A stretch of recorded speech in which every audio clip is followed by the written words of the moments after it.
Good afternoon, everyone. I'm Commerce Next co-founder Veronica Sansev. And for those that are new, Commerce Next is a community, event series, and conference for marketers at retail and direct-to-consumer brands. And on behalf of my fellow co-founders, Scott Silverman and Alan Dick, I want to welcome you to today's webinar. Our topic for today is the Holiday Gifting Playbook, a consumer perspective on the 2021 holidays. The holiday season is fast approaching, whether we're ready for it or not. And with the supply chain issues this year, customers are shopping earlier than ever.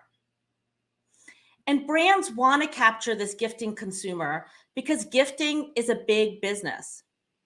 In 2020, over $650 billion was spent on gifts. $650 billion. So we wanted to take some time to discuss gifting in advance of this holiday season. But before we dig in, I wanted to walk through a few thank yous and announcements.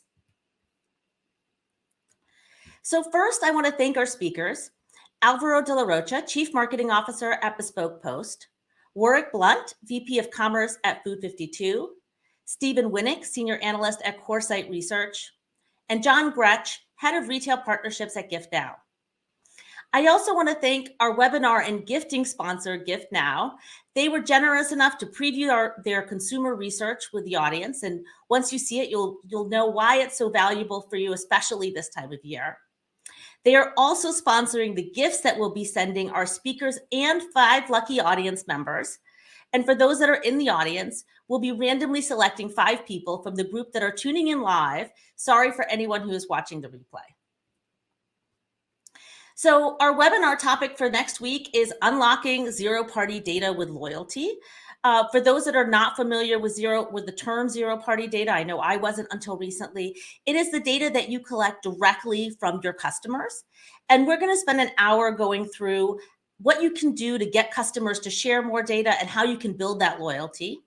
The webinar is on Wednesday, October 27th. It's at 2 p.m. Eastern, 11 a.m. Pacific time with FTD, Beachbody, Next New York, and our friends at Yotpo. We also wanted to remind you about our podcast, Conversations with Commerce Next. Our newest episode features Crocs CMO Heidi Cooley and CDO Adam Michaels. They talk about how marketing and digital collaborate at Crocs for some incredible D2C growth. And you can find out more about our podcast at commercenext.com or wherever you get your podcast, which includes Apple, Spotify, Stitcher, and more. I also wanted to remind you of our YouTube channel.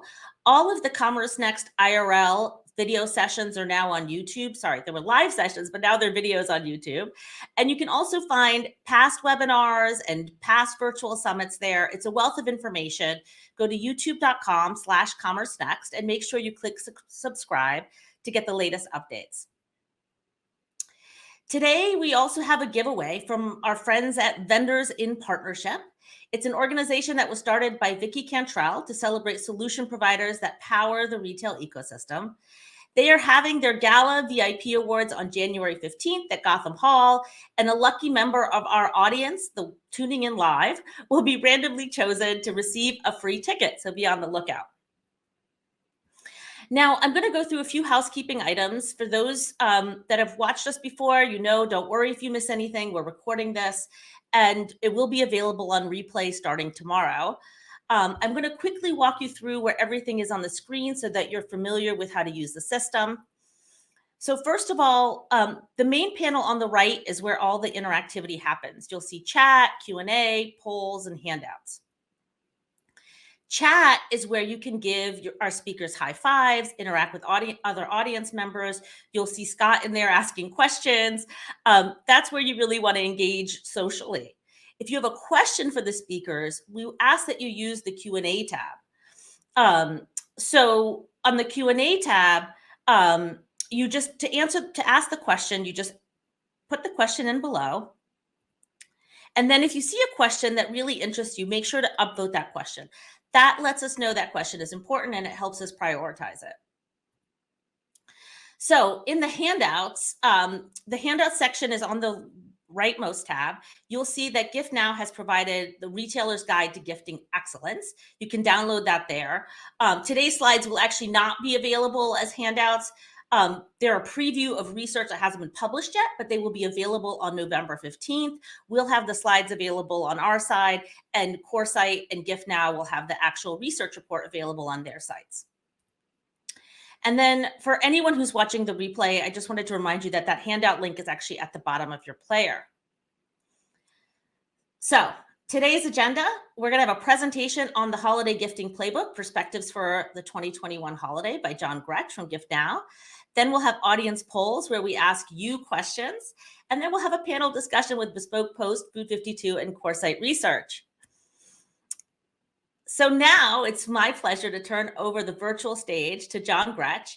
He's going to be sharing some of the new research from Gift Now on the 2021 holiday. John, welcome. Hey, Veronica, thanks for having me. Really appreciate the opportunity to talk to the audience about what we're seeing and the observations that we have from the research that was performed recently by our friends at CoreSite. And so I'll get started.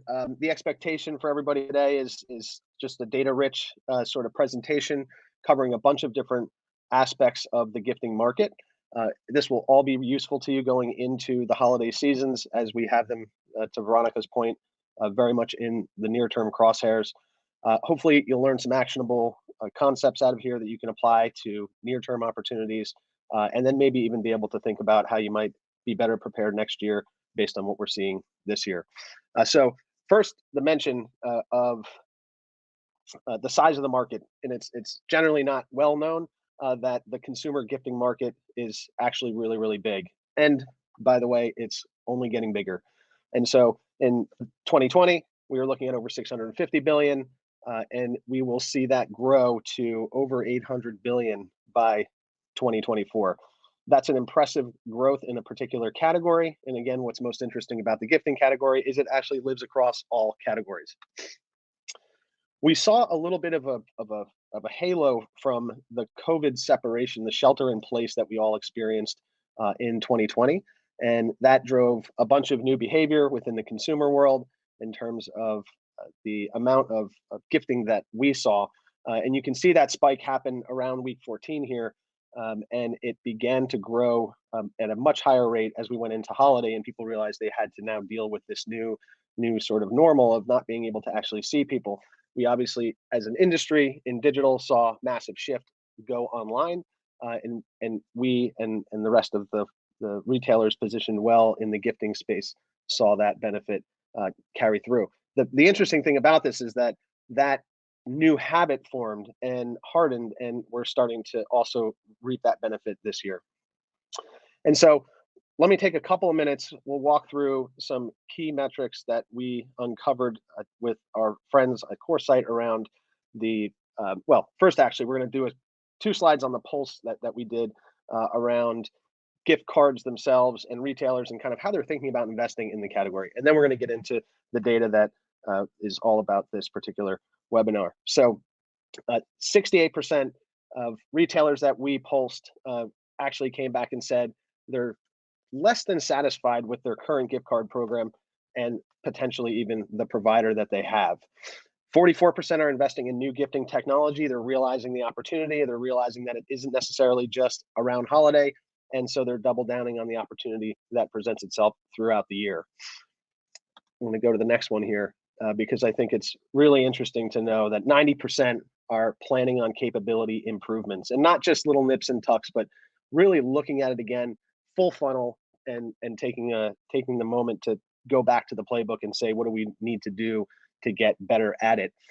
Areas of focus might be in places like the UX for gift selection, or specifically in the way that they're delivering their marketing programs.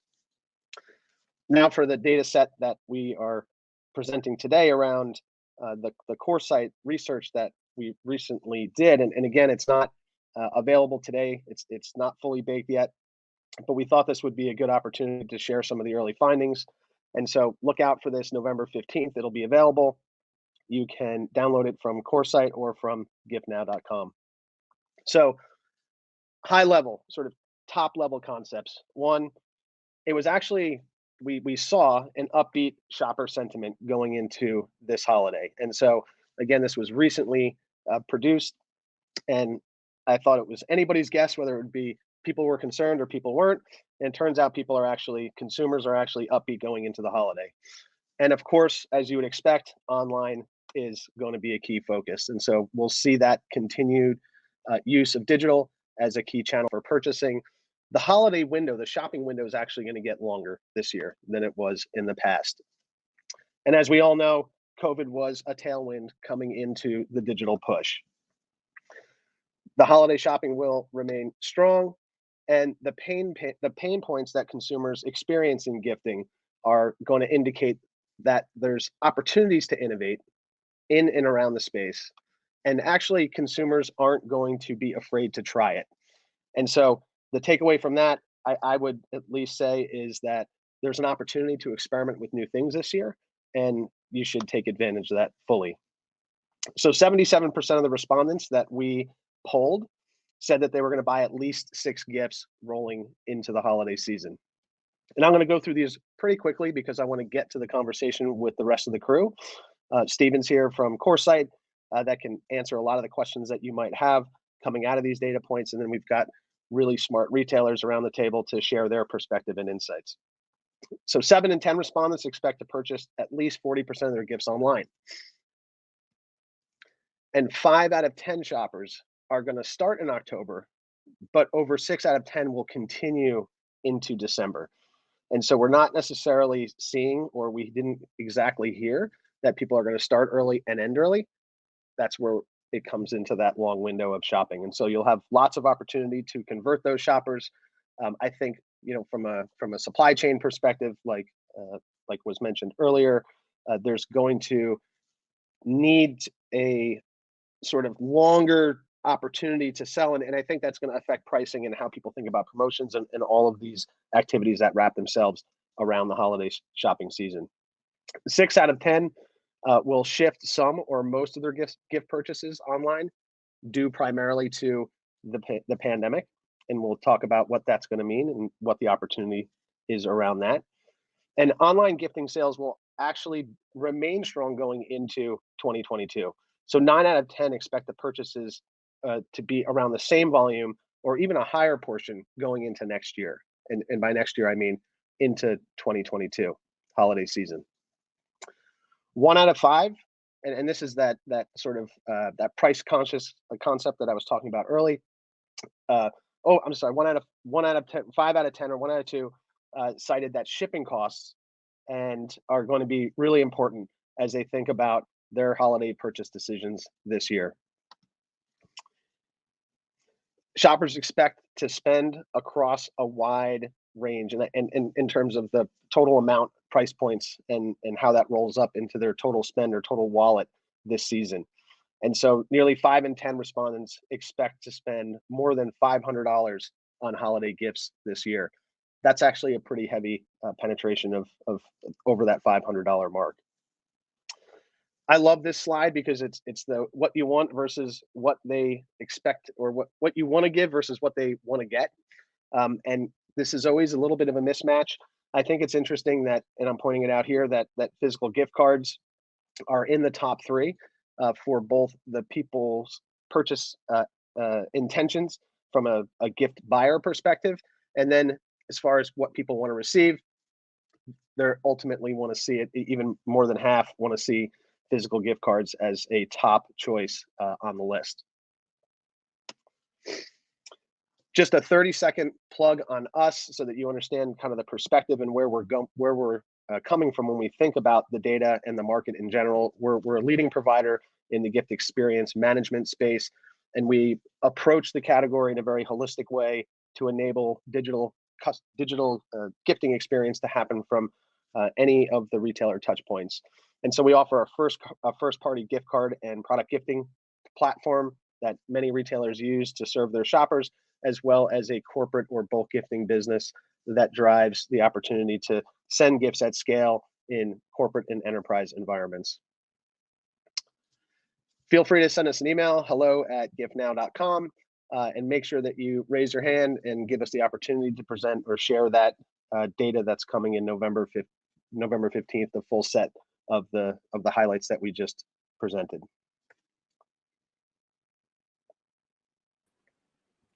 Awesome, John. Thank you so much. Appreciate you taking the time to preview that research before it's actually released to the general market.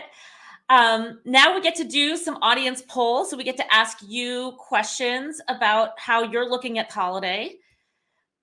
For those that are following along, so once we put the polls up, if you want to see where the answers are, kind of how the results are, just go to polls closed, and there you'll see the results.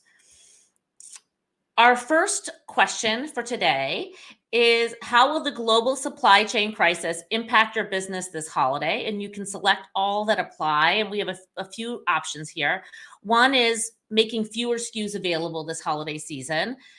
2 is procuring backups or replacement products. 3, or actually C, decreasing holiday sales projections. D, extending fulfillment timelines. E, encouraging alternatives like gift cards. Or F, not at all, we're lucky. So we're curious to kind of get your perspective on how the global supply chain crisis will impact your business. All right, it looks like, wow, okay, so the biggest one right now, 33% are extending fulfillment timelines. One of the best jokes that at Commerce Next IRL was Flo Dessen kind of talked about buy online, pick up. She asked, instead of buy online, pick up in store, so it should be changed to buy online, pick up in spring. I feel like that seems to be the playbook for a lot of people here, extending fulfillment timelines. Then there's about 17% on making fewer SKUs available and 17% procuring backups. All right, next question. How promotional do you expect to be this holiday season? A, much more promotional than last year. B, slightly more promotional than last year.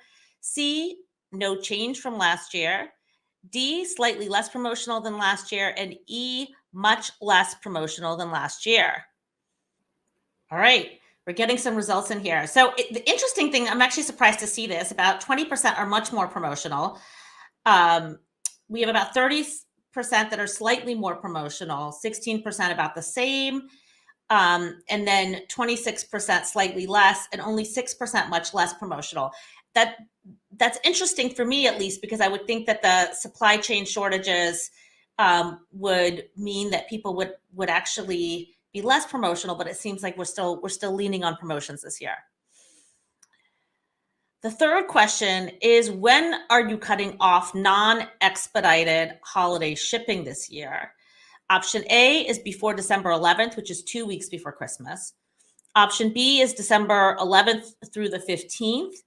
Then option C is 15th through the 18th. And D is after December 18th, which is 1 week before Christmas. So when are you cutting off the non-expedited holiday shipping this year? So far, no one is still shipping a week before, less than a week before Christmas, or at least non-expedited shipping, which is not a surprise. I think that it would be very risky to do non-expedited shipping less than a week before Christmas. But it's breaking down to about 30%, now 33, evenly split. About a third 2 weeks before Christmas, about a third the 11th through the 15th, and about a third the 15th through the 18th. So thank you so much for answering that question. Our next webinar is about unlocking zero-party data, and we actually have a poll question that is relating to zero-party data, and it's actually, it's relating to your loyalty efforts. How would you grade your current loyalty efforts relative to the industry? And it goes from exemplary to poor. So A is exemplary, B is above average, C is adequate to average, D is below average, and E is poor. And we're just asking you to grade your current loyalty efforts. You guys are hard graders on yourselves. What I'm seeing is most of the answers are adequate or below average, and a few people as poor. Definitely some hard graders there. But for those that feel like they could do better when it comes to loyalty, tune in for our next webinar. We'll definitely be going into that in a lot more detail. So stay tuned. And now I'm excited to bring up our panel. Hi, Warwick, John, welcome back, Alvaro, and Stephen. Hello. Hey, everyone. Hey. Hey. Thank you so much for joining. So John has already presented, so we've had a chance to meet John, but maybe we can start by having everyone else introduce themselves and their company as well. Warwick, would you want to go first? Sure thing. Thanks for having me today, Veronica and John. Really appreciate it and looking forward to this discussion. My name's Warwick Blunt. I'm the VP of Commerce at Food 52. Food 52 is a food, media, and home commerce retailer who, we're very passionate about bringing our audience through our content, whether it's recipe-based content or home and lifestyle-based articles, into a commerce experience and providing them with that joy of shopping. So lots of gifting done through Food 52, and we're really seeing it kick off early this year. So excited to share some insights. Awesome. Stephen. Thank you, Veronica and John, for having me today. Really excited to have this discussion and feel it's a very timely one. Quick introduction. I'm a senior analyst at CoreSite Research, focusing on retail and tech companies. That's the main coverage. And as far as CoreSite goes, we're a global research and advisory firm that focuses on the intersection of retail and technology. Awesome. Thank you. And Alvaro. Hello. Thanks for having me as well. I am Alvaro de la Rocha. I'm the CMO at Bespoke Post. We are an e-commerce and subscription company really focused on product discovery. So we have a great team of buyers who go trade shows, surf the interwebs, and find many other sources. And 90% of our products come from small businesses, hence that discovery element of it. So brands that are up and coming or maybe hard to find. Our flagship product is our boxes, so part of the subscription program. They're like unique to us. They're stories. They can cover, they're cross-category, anything from drinking a smoked cocktail set to throwing knives to a travel bag. We kind of cover it all, and they're what we're known for most. I had no idea that throwing knives were something that people purchase. Yeah, it's a popular one. We still have a little target you can put up against a tree, and Veronica, I'll send you one. You can go to town. Awesome. Well, great. Stephen, I'm going to start with you for the first question. Since John spent a lot of time kind of going through the research and some of the insights that you guys gathered from the survey you put out, the research pointed out to a very positive consumer sentiment, which is interesting. And I'm curious, why do you think consumers are so positive this time of year? And what do you think they're expecting in terms of e-commerce? Yeah, definitely, Veronica. I think, and John, you did a great job presenting the insights. So thank you for delivering those. I think, there's definitely a rise in consumer optimism about holidays this year, especially with the rise in online shopping. There's a bit less uncertainty that's driving this, as well as some macroeconomic factors that we kind of call the wealth effect, such as stimulus, strong stock and housing markets that are really driving this optimism. And we're really expecting a strong retail demand for 2021 holiday season. We just put out our holiday estimates and see total retail sales rising between 9 and 10% from 2020. And from 2019, we see that up 19%. So I think the consumer is definitely ready to get out there and start shopping for the holiday season and spend more across different channels than they have in previous years. In terms of online, if we look back to 2019, we see a growth of 33%. That compares to 19% total. So definitely a bigger shift. About $1 in every $4 we expect to be spent online.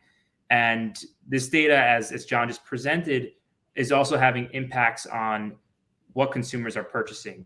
And so we're seeing this online shift also impacting gift buying, is also converging to more online.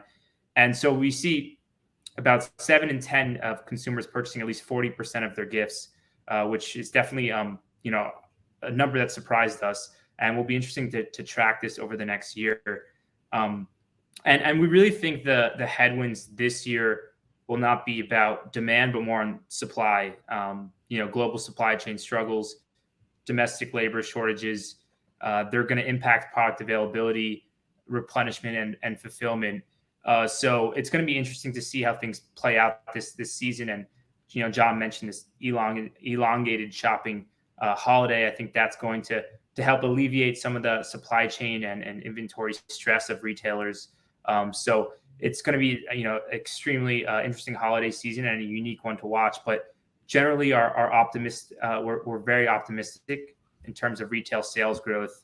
And then Veronica, you kind of mentioned in terms of expectations on e-commerce. We really think that this holiday season there will be an added focus by consumers on convenience and experience versus deals and doorbusters.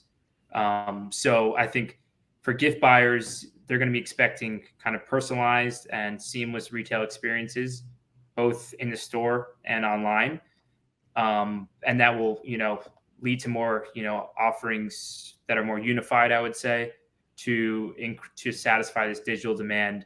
So things like BOPUS and curbside and other offerings to provide this kind of convenient experience. So when John mentioned 90% of retailers are investing to expand their capabilities, I think we're going to see a lot of that focus around these kind of seamless and convenient experiences. That could be BOPUS, it could be curbside, but it could also be native digital experience as well. So we're definitely expecting more brands to invest in these high-tech solutions to aid this kind of digital shift that we're expecting. Awesome. And it's interesting, like there's two things that kind of were particularly interesting what you said. The fact that the economic tide is so strong that consumers are very optimistic. We're all in the industry worried about supply chain shortages, but it's not impacting their perspective. They're just happy that they have more dollars in their bank account than they did maybe this time last year, which is great. And then the other thing that was also surprising was that you're expecting it's more about the experience and the discounting, at least from the folks that are in this audience. It seemed like a lot were still leaning on promotions this holiday season, maybe to the extent that maybe it's not necessary as much as it was previously. So that's potentially an opportunity to optimize. And we'll kind of cover these things a little bit more as we get further into the webinar. I want to bring Alvaro and Warwick into the conversation because you guys have both very giftable businesses. You have a lot of products that are easy to gift.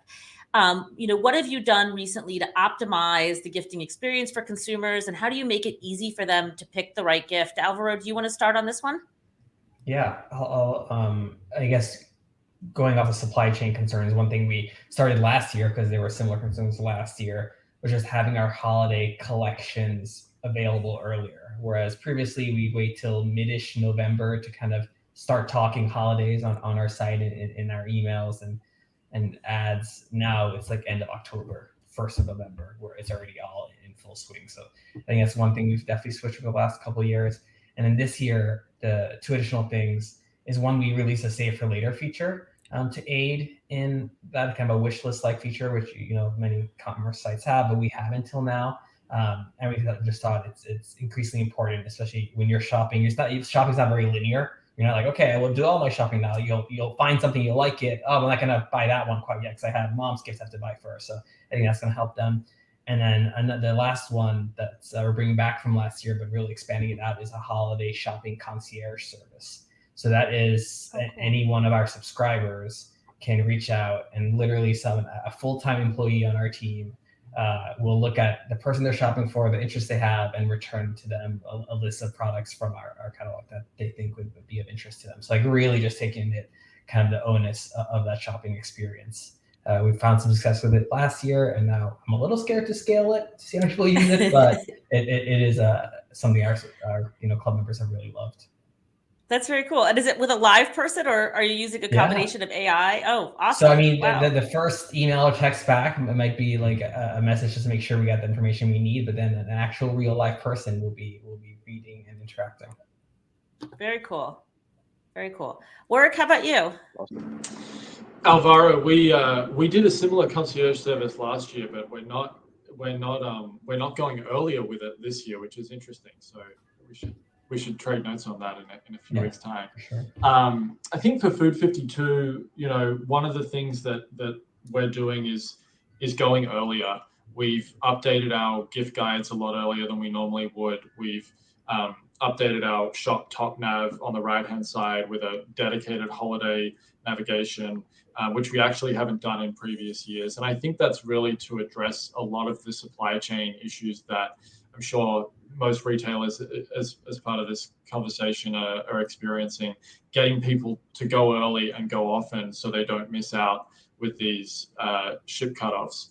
The polling data that we were looking at just before we started, I thought was really interesting, because my perception of the market is that retailers are not necessarily more promotional this year. It still feels a little bit early to tell the total level of promotion, but I do think retailers are promoting a lot earlier than they have in years past, which is probably just to drive that conversion, given the supply chain constraints. But excited to see how that turns out and whether we smooth things out through the season. Oh, that's interesting, Warwick, because I wasn't thinking about that, but maybe some of the people who answered that question, like, are you promoting more or less, are thinking about it in terms of earlier promotions, just to kind of pull up some of those sales, as opposed to necessarily like bigger discounts, which makes sense. John, Just something we did see last year. November, we saw a much larger spike than we were expecting over previous years. And then we were kind of we thought December was going to follow the same trend. But as December happened, it was more in line with original projections and expectations. Where last year we did have similar supply chain concerns. A lot of people were sending emails about shop early. And so I think we just pulled up a lot of the holiday shopping last year. I think consumers are much more cognizant of things I thought we live it, so we know about supply chain stuff. But I think this year we're going to see the same thing. People know. I think we're going to see them pulling up on gifting in November. That makes a lot of sense. John, what else are you seeing in market across the brands that you're working with? How are they optimizing gifting for the holidays? We're seeing a bunch of things, and sorry for the moving around. I'm in a hotel room and running out of battery and all of that fun stuff. So, I think retailers in general are looking at the entire experience, from sort of where they reach the gift shopper up until maybe even how they act differently after they buy a gift, and what it might mean to CRM and marketing, and how they might talk to them a little bit differently. The supply chain considerations are yielding some interesting conversation about what it means to be able to sell products that are actually back ordered, right? And buy now and pick up in spring type of concepts, right? Which are fairly And we saw new. that in the survey. Fulfillment issues are delaying fulfillment is the top thing that the folks watching this webinar are going to be doing. Yeah, and it's a real concern, and I think that what we could probably agree on is that there's a large percentage of consumers that are probably experiencing this in so many ways that right now that the expectation might actually be a little bit different this year. They're going to maybe have a little more empathy to the fact that there is this big, huge problem we have in the supply chain. They're becoming more aware of it, and so the marketing teams are, like I said earlier, thinking about getting started earlier, and what does it mean to message? What does it mean to message around these potential conflicts down the road? And then I think the last part is, how do you really rely on digital to close that gap? And what is the store going to be like? I think there's a big unknown around stores still, which probably doesn't affect Warwick or Alvaro as much, or maybe helps, right? But in the case where folks don't actually turn up to store, it gives them a bigger shot at wallet that maybe they wouldn't otherwise have access to. But retailers in general, I think, are preparing themselves for a more digitally oriented season, and are thinking about clever ways. One of the things that I think the industry benefited from with COVID was letting the guard down around getting some things wrong in service of rapid iteration to discover, right? And where maybe an idea coming to life took 9 months or a year 3 years ago, it took 6 weeks during COVID. And I think that gave a lot of comfort on, how can we maybe make moves quickly during this holiday season, and not be afraid to necessarily get it wrong, because you could always learn something even when you get it wrong. And so, Yeah, absolutely. those are Yeah, just I some remember highlights. Jennifer Bendo spoke on one of our webinars about how quickly they stood up it was curbside at Dick's, and it was like literally within a week, like very lo-fi, and then like refined and refined and refined until they got it Yeah. really smooth. And I think that you make a great point with that, John. That I think consumers have as long as you're transparent, there's a lot more forgiveness for experimentation. Yeah, and I also think the connectivity to digital in other ways, like most of America now knows how to use a QR code. I'm fascinated to see how that changes what we do in not just in in-store executions, but is an advertisement at the bus stop actionable now, right? Because people know what you're asking them to do by presenting this code to them. So I'm looking forward to the look back after the holiday and seeing what we learned from what everyone experimented with this year. Yep, absolutely. And just to add to that, oh, sorry. Yeah, go ahead. I was going to add to that in terms of kind of creative ways or strategies from the retailers.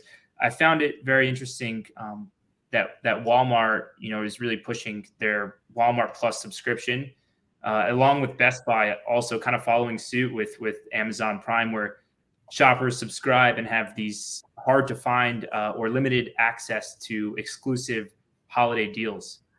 So it's really starting digitally, that experience, and subscribing to that will get you that access. So similar to what John was saying, I think the retailers and brands are kind of understanding they need to think creatively, but also understand the consumer is a bit concerned about items being out of stock. So they might have some sort of, more leverage than normal to introduce a subscription, service like that.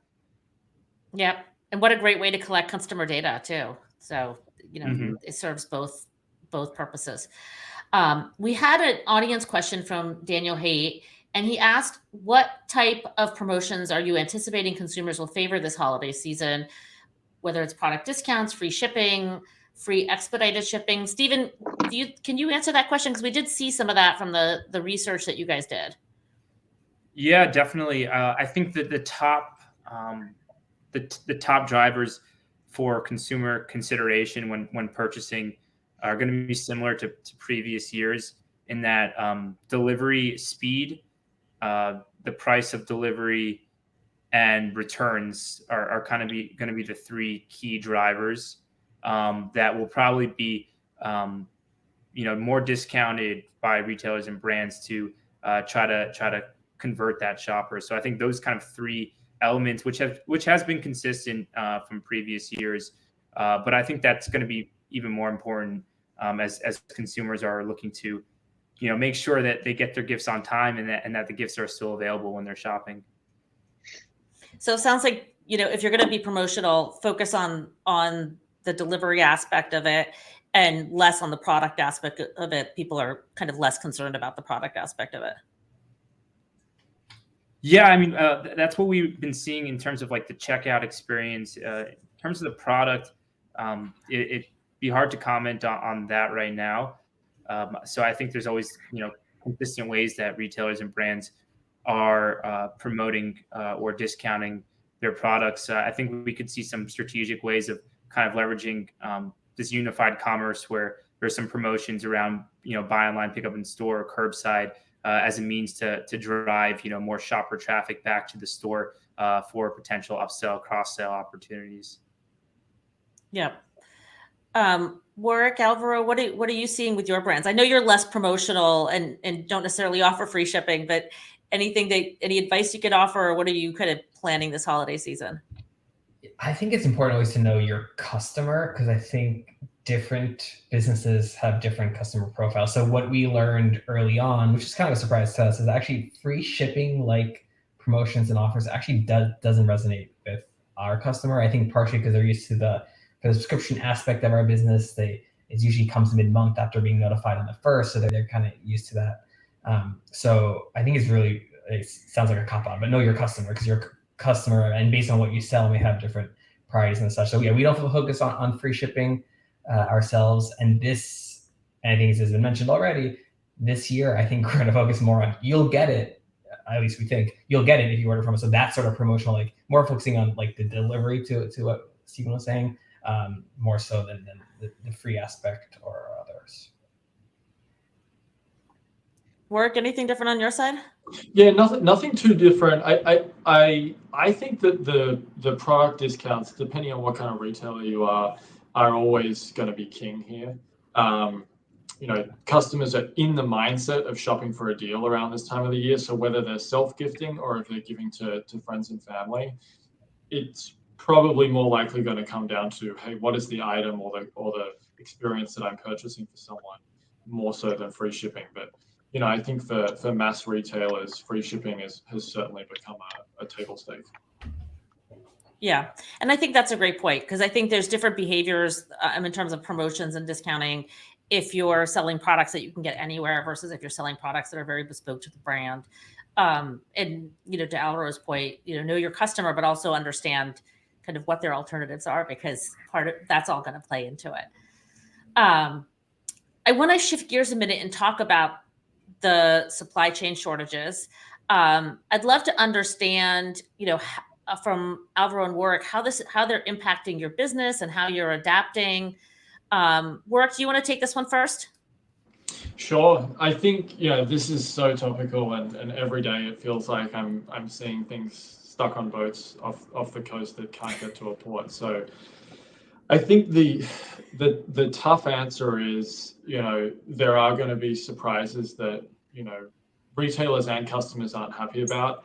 Hopefully not buy online pickup in spring, but I think from my perspective, what we're doing is really trying to partner with our vendors and our makers to make sure that, whether we sweeten the deal a little bit for the customer, and drive a pre-sale and say, hey, listen, you're not going to get this, until just before Christmas time or maybe even after.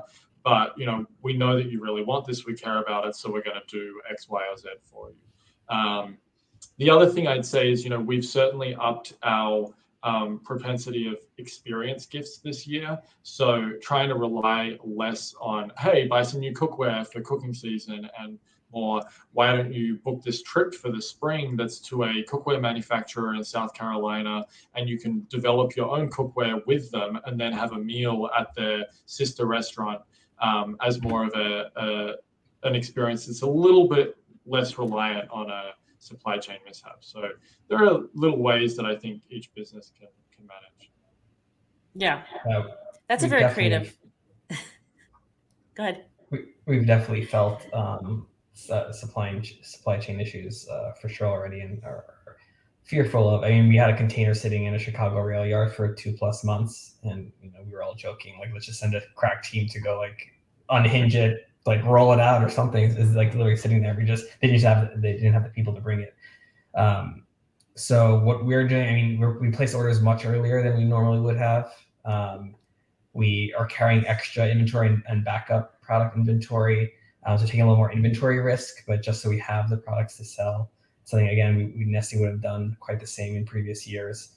And we were trying to add even more domestic suppliers, where a decision becomes one over the other, we kind of start favoring, we already like to work domestic suppliers, but even more so. And this just kind of removes a little of that uncertainty.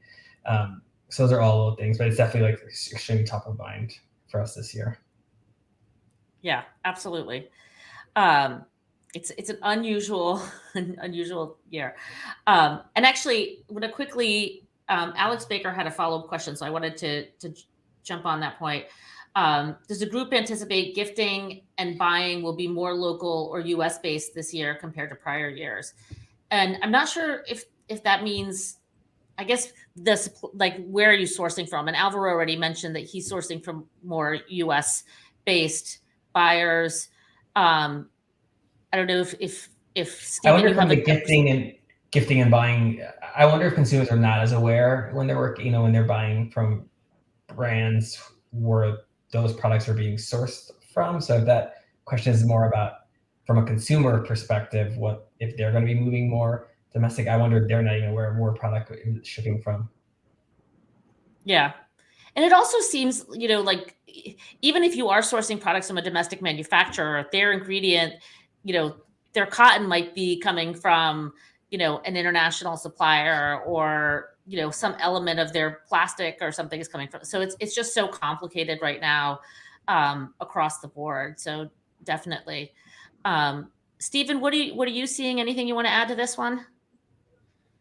Well, I would just say, probably this question you'd want to look at, what are the top gifting categories? So if you think about, toys and games is number one. Well, you can't buy a PlayStation. We all know that. But what other toys and games are available? First off, are available, but are manufactured in the U.S. So, I think that most of those will be purchased locally, I would say. I mean, they might be manufactured abroad, but from U.S. companies. And then in terms of the second category, apparel, accessories, I think that we'll see a mix from local and abroad. I think the sourcing issues will only make it more difficult to be purchasing cross-border as a consumer. And then finally, gift cards. So that is kind of depends where you're buying it from. But it can be, if it's a physical gift card from a retailer, obviously that's going to be local. But if it's a digital kind of gifting experience, I think that can open up doors to more international gift buying, which could be super interesting to take a look at. And Stephen, when we had the prep call, you had great advice for people who have products stuck on containers. I'm gonna prompt you with that. Yeah. So I was mentioned my a colleague, old colleague of mine who runs a big licensing company. He has a lot of containers similar to Alvaro was mentioning that are just sitting in the LA ports. And so he's put together an internal task force, about 10 people that just call the port every day. So the issue, it's there. There's just no one to help unload it. So they're actually getting through, whether you like it or, believe it or not, to some of the port operators to, hey, we have stuff sitting in this container. Like, can you please unpack it? So it's anything goes right now. Squeaky wheel gets the oil, so to say. Mm-hmm. So we talked a lot about the supply chain issues. I know everyone's kind of been dealing with those. Given that the season is starting earlier and we know it's still going to end late, what does this mean for Black Friday and Cyber Monday? Has the role of that Cyber 5 week changed significantly? And maybe Warwick, I'll start with you because you have a lot of experience on that, both from Walmart in a previous life and Food 52 now.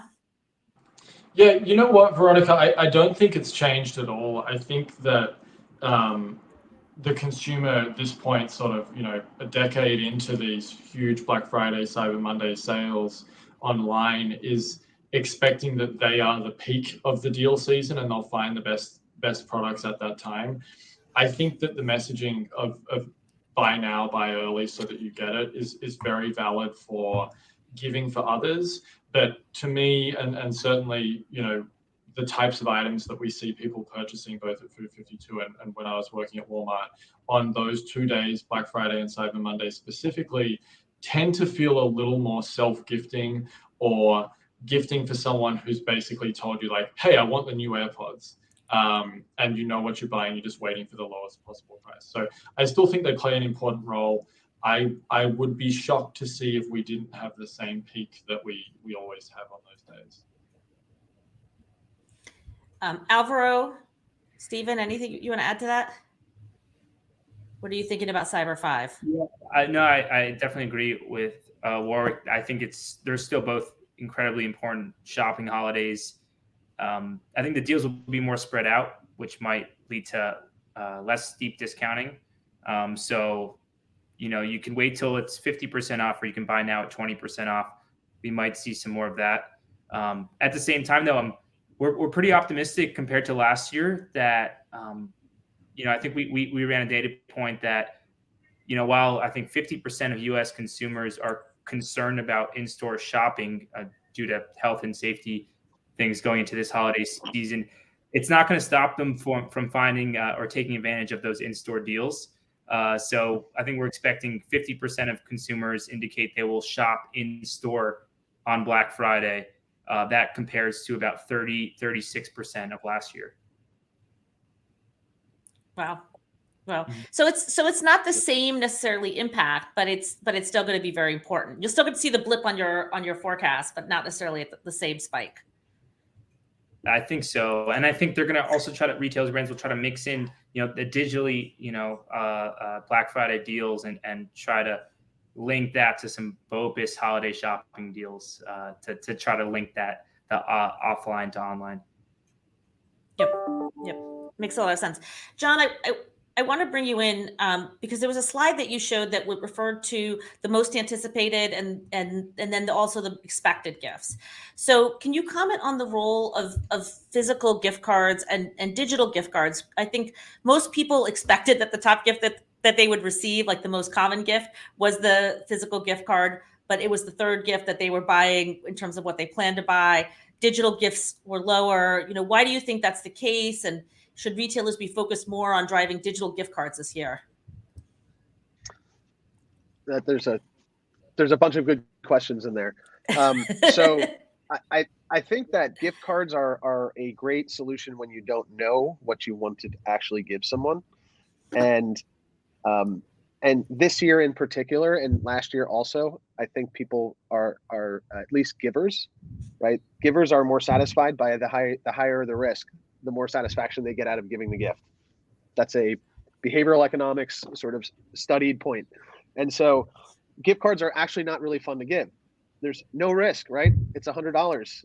I can't get it wrong. And so it doesn't satisfy you the same way that it does to buy that really unique thing that would just, there's this inside baseball thing happening when you give it to someone and it just means that much to them, which makes you feel even better about it. But it has great utility, right? And so it does create a scenario where you can't get it wrong, essentially. And it fills the gap last minute, especially well with digital. It's never out of stock. You're never not going to get it in time, right? It's delivered instantly. And so there's a lot of benefit to having those tools and using those at the right time. I think that retailers have a lot of room to grow in terms of how they merchandise these things within their environments. It shouldn't be just this one sort of little footer, link or header link, and it's once I can't ship anymore, it flags. There's actually a lot more utility to them from a merchandising perspective that I think retailers could take advantage of. And digital gifting of products has the same the same ability to deliver things quick. You can actually have latency between the time the product arrives or the delivery of the gift and when the product physically arrives. And graying those lines, I think, is going to be an important part of a go-forward strategy coming out of this year, especially when we get a chance to look back and see, how did that supply chain issue come into play, particularly in last minute? Because now you've doubled down, right? It's, do I even have the product? And then is there a person to drive it to the person I needed to get to, right? And so you've introduced a whole second step of requirement from a fulfillment perspective that may be as challenged and pressured as getting them into your warehouse in the first place. Yep. So it helps kind of alleviate some of that pressure on actually getting the gift there in time, because the gift card can get there in time and then the gift can be delivered after. That's right. We have time for one more question. And, given that Commerce Next has this focus on marketing, I want to end with marketing. And I'm going to direct it at Warwick and Alvaro. What channels are you using to market to gift givers this holiday season? And, how is it different from prior years, especially kind of given some of the macro dynamics we've seen in marketing, like privacy changes that have impacted everyone's marketing? And Alvaro, do you want to start on this one? Yeah, no, it's definitely, the channels in which we've kind of grown on the backs of definitely have taken a hit in recent months, and it's definitely changing how we're thinking about holidays. So I think iOS 14 has introduced a lot of, this volatility as a nice vague term, but means like seeing poorer performance. And so it has us thinking about other channels. So for example, we started working with YouTube influencers this year and more focused growing our club membership figures. But given what we're seeing in the market, we're seeing what if we work with those YouTube influencers to promote our holiday offerings, our gifting options, and our e-com store. It's a little more auction-based, market driven, although I'm sure they're going to raise their prices in the next month or two, but it'll be controlled a little more. And also we just launched TV last month. And so although we're not eyeing that towards specifically holiday and the growth of that, it'll be interesting to track and measure what sort of lift above previous years just being present in the market with TB will give us, compared to other years.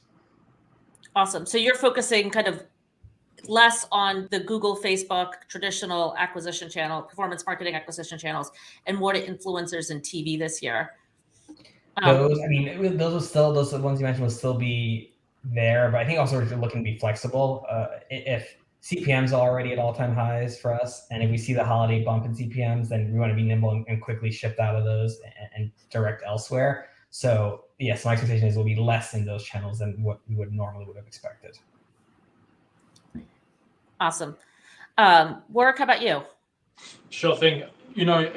Just going off what Alvaro was saying about CPMs, we've seen them go up quite significantly as well, of course, and this year have intentionally shifted quite a bit of spend into print. So this holiday season, we're actually doing 3 print mailers. We're doing a gatefold, which will hit homes in just a few days, which is exciting. So pumped to see the traffic spike there. We have a first ever for Food 52, what we're calling a good gifts guide. And this is, in layman's terms, kind of like a fantasy or a dream gift catalog. There's only 18 gifts in there. They range from free to under $100, all the way through to $5,000. Wow. Actually, Veronica, the experience I was talking about with the cookware and the sister restaurant is in that gift guide. It includes, all sorts of things, food related and experience related, that are a little bit unique and kind of for the customer that may not know what they want for their significant other or their friend. And then finally, a little bit later in the season, we're going bigger and bigger again with our traditional holiday gift guide, which has, I think it's got between 120 and 160 gifts by gifting persona this year. So we have about 20 to 30 different personas. So, hey, I'm buying a gift for a coffee lover or a baker, and it's, curating that gift guide specifically for the type of customer. So, all gift guides, but going through a different channel than we typically would, which is print this year. And I can't help but ask a follow-on question with that is like, how late are you going to print that last gift one? Because you like what you may want to put in there and what you have in stock by that time might be different. Yeah, we're pretty confident everything will be in stock. It's actually going to be in home later in the season as that final reminder of like, hey, you've got 4 weeks. Now's the time. We've done all the work for you. So come to Food 52 and choose your gifts for your loved ones. Awesome. Well, this has been such a great discussion. Warwick, John, Stephen, Alvaro, thank you so much for joining us. Thank you for sharing your insights and your experience. It's been a pleasure. For those of you tuning in, join us next week on our webinar on zero-party data and how you can unlock it with loyalty. Until next time, thank you so much for tuning in. Thank you for having us. Thank you.